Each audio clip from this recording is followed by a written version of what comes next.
Plasmid PBr322 has PST1 restriction enzyme site।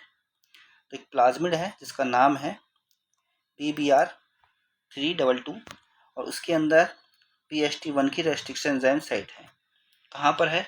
Within gene ampicillin resistant. Ampicillin resistant का जो gene है उस gene के अंदर PST1 की साइट है। That's confer ampicillin resistance. मतलब ये जो जीन जो कि एम्पिसिलिन रेजिस्टेंस प्रोवाइड करता है, इस जीन के अंदर PST1 की साइट है। If this enzyme is used for inserting A gene और बीटा गैलेक्टोसाइड प्रोडक्शन, अगर एम्पिसिलिन के अंदर जो जीन है, जो एम्पिसिलिन का जो जीन है, इस जीन के अंदर अगर हम बीटा गैलेक्टोसाइड प्रोडक्शंस का कोई जीन डाल दे एंड द रिकम्बिनेंट प्लाज्मिड। अब ये प्लाज्मिड कैसा बन गया? रिकम्बिनेंट। तो ये रिकम्बिनेंट प्लाज्मिड है inserted in an E coli strain. अब इंसर्ट कर दे इकोलाई स्टेन में तो क्या होगा? तो देखो, ये कह रहा है कि एक प्लाज्मिड है PBr322, इसमें यहाँ पे जो है एम्पिसिलिन रेजिस्टेंट जीन है।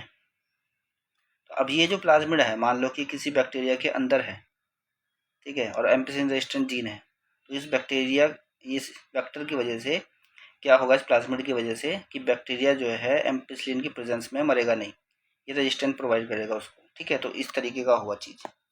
अब ये कहता है कि इसमें हमने बीच में जो है कौन सा जीन ऐड कर दिया है?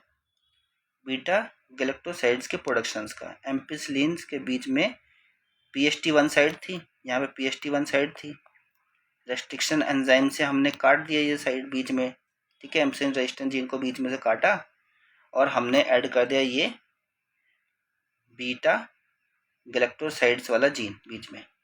तो एम्पिसिलिन का जो जीन था वो तो डिस्टर्ब हो गया, तो अब एम्पिसिलिन रेजिस्टेंट चीज़ वो बना ही नहीं पाएगा, ठीक है। तो अब ये जब किसी भी बैक्टीरिया के अंदर हम डालेंगे, ये जो रिकम्बिनेंट DNA है, रिकम्बिनेंट जो वेक्टर है, अब जो हमने किसी बैक्टीरिया के अंदर डाल दिया तो क्या होगा? बैक्टीरिया के अंदर बीटा गैलेक्टोसाइड का तो प्रोडक्शन होगा, ठीक है, इसका प्रोडक्शन होगा, पर जो एम्पिसिलिन रेजिस्टेंट जीन था, ठीक है, वो डिस्टर्ब हो गया। तो अब बैक्टीरिया जो है एम्पिसिलिन के अगेंस्ट रेजिस्टेंस प्रोवाइड नहीं करेगा, रेजिस्टेंस शो नहीं करेगा, तो वो मर जाएगा, ठीक है। तो यही होना चाहिए answer. It will be able to produce novel proteins. तो नोवल प्रोटीन्स तो बनाएगा विद डुअल एबिलिटीज, ये तो नहीं है, तो बनाएगा। होगी क्या चीज़?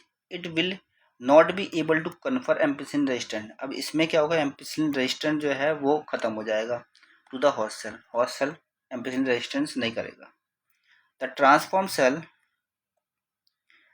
तो ये तो ठीक है, ये लिखा हुआ जो the transform cell will have the ability to resist ampicillin. Resist नहीं कर पाएगा एम्पिसिलिन, तो ये तो स्टेटमेंट गलत हो गया। हाँ, बाकी ये तो प्रोड्यूस करेगा।